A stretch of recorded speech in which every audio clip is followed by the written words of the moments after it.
Assalamualaikum warahmatullahi wabarakatuh. Perkenalkan kami dari kelompok 1 akan mempresentasikan metode pendekatan antropologi hukum.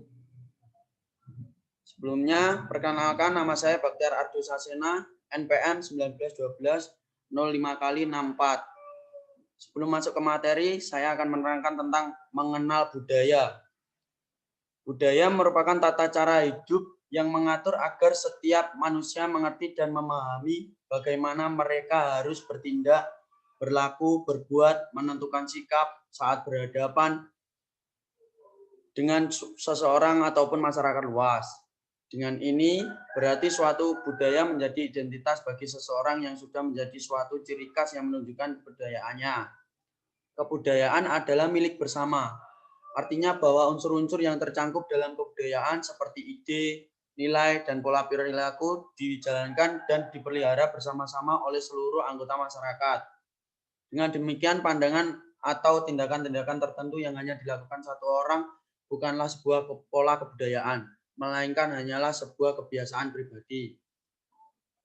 Next, materi selanjutnya akan dilanjutkan oleh pemateri berikutnya.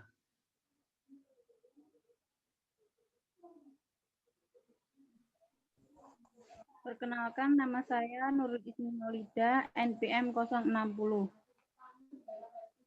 Saya akan membahas tentang definisi antropologi hukum. Secara umum, antropologi berasal dari bahasa Yunani, yaitu anthropos yang berarti manusia, dan logos yang berarti ilmu. Jadi antropologi adalah ilmu yang tentang membahas manusia. Menurut para ahli, antropologi hukum merupakan cabang ilmu pengetahuan hukum yang mempelajari pola-pola sengketa dan penyelesaiannya, baik pada masyarakat yang sederhana maupun pada masyarakat yang mengalami modernisasi. Batasan ini dikemukakan oleh Paul Bahonan.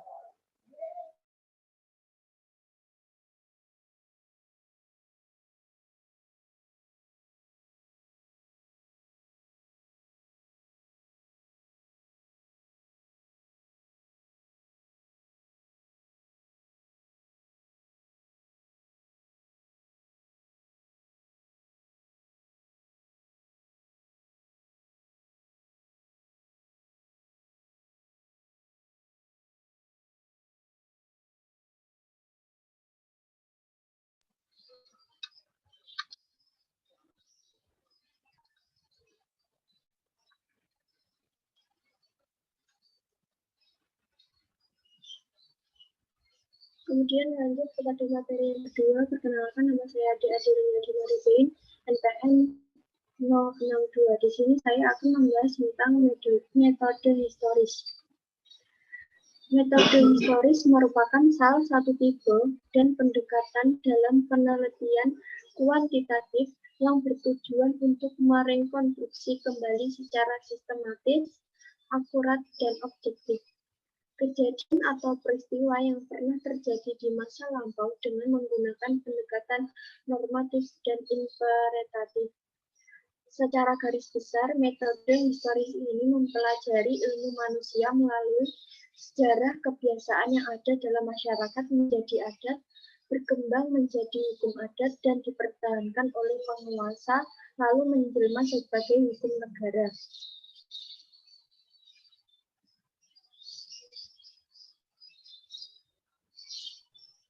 Selanjutnya materi ketiga yaitu metode normatif eksploratif.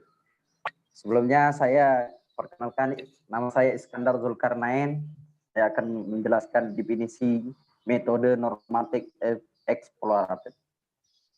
Mempelajari manusia dan budaya hukumnya dengan bertitik tolak pada norma-norma atau kaidah-kaidah hukum yang sudah ada, baik dalam bentuk kelembagaan maupun dalam bentuk perilaku. Metode ini bukan saja untuk mengetahui norma yang diterapkan atau digunakan perilaku pada peristiwa hukum yuridis normatif, namun juga sampai pada perilaku hukum dan sebab akibat dari perbuatan tersebut. Next.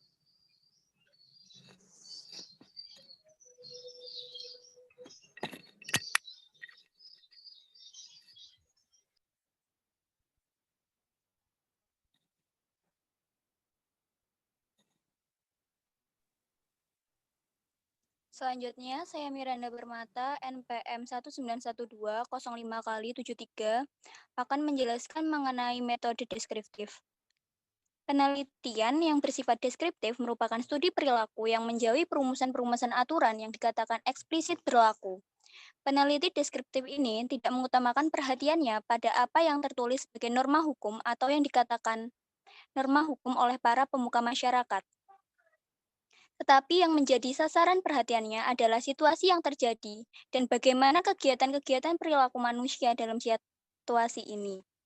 Jadi, yang menjadi masalah bukanlah mempelajari bagaimana kehidupan manusia itu tunduk pada aturan-aturan hukumnya. Tetapi masalahnya, bagaimana dalam kenyataannya aturan-aturan hukum itu dapat diterima dalam kehidupan mereka itu. Dengan demikian, dalam penelitian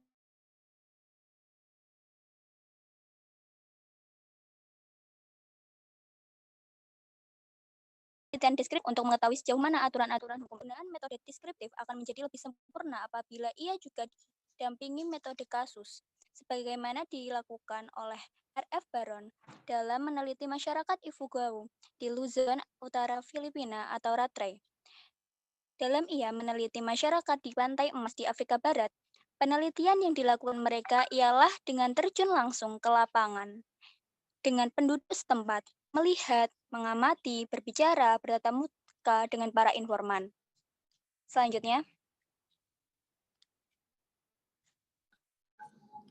saya Mega Ayuana Fitri. Di sini saya akan menjelaskan tentang metode studi kasus.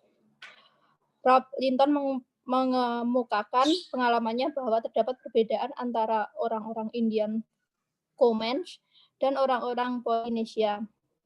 Pada masyarakat Comanche, sedikit sekali akan dapat diketahui dalam waktu yang singkat tentang norma-norma ideal, tentang pola perilaku yang sebaiknya mereka lakukan. Karena mereka menganggap perilaku itu tanpa batas dan masing-masing individu bebas untuk memilihnya. Lain halnya dengan orang Polinesia. Dari mereka akan dapat diketahui bagaimana perilaku ideal mereka. Dalam berbagai kesempatan mereka akan mengemukakan perilaku ideal itu. Maka dengan demikian kita dapat memeriksa apakah perilaku ideal itu sesuai dengan perilaku pribadi. Penelitian tentang memperhatikan masalah perselisihan dengan menggunakan metode studi kasus. Tidak berarti menyingkirkan masalah yang ideologis dengan norma-norma hukum yang eksplisit. Menurut D.N. Cardozo, yang terpenting dalam metode studi kasus dikarenakan metode ini bersifat induktif, maka semua kasus yang dapat dikumpulkan, semua data dianalisis sedemikian rupa dibandingkan dengan aturan-aturan yang umum dengan peralatan dan hipotesa yang bertautan dengan permasalahan. Selanjutnya. Jadi kesimpulannya adalah dalam antropologi hukum terdapat landasan kerja dan beberapa metode pembelajaran dalam penerapannya. Bagi seorang peneliti di berbagai lapangan, langkah pertama sebagai landasan kerja untuk memahami suatu masalah adalah bahasa dan gagasan. Oleh karenanya, seorang peneliti harus meluaskan ruang lingkup pengetahuan dan penertajaman masalah yang akan ditelitinya.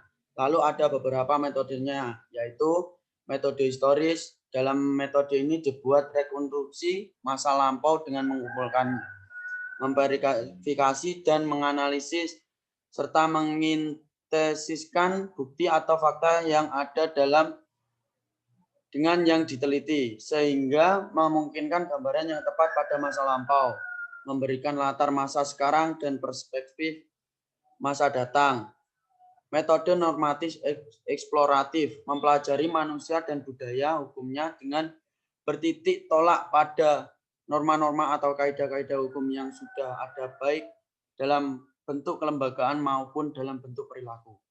Metode deskriptif, yang menjadi sasaran perhatiannya adalah situasi yang terjadi dan bagaimana kegiatan-kegiatan perilaku manusia dalam situasi ini. Dan yang terakhir ada metode studi kasus. Metode ini bersifat induktif, maka semua kasus yang dapat dikumpulkan, semua datanya dianalisis sedemikian rupa, dibandingkan dengan aturan-aturan yang umum dengan peralatan dan hipotesa yang bertautan dengan permasalahan. Sekian dari kelompok kami, kurang lebihnya mohon maaf. Wassalamualaikum warahmatullahi wabarakatuh.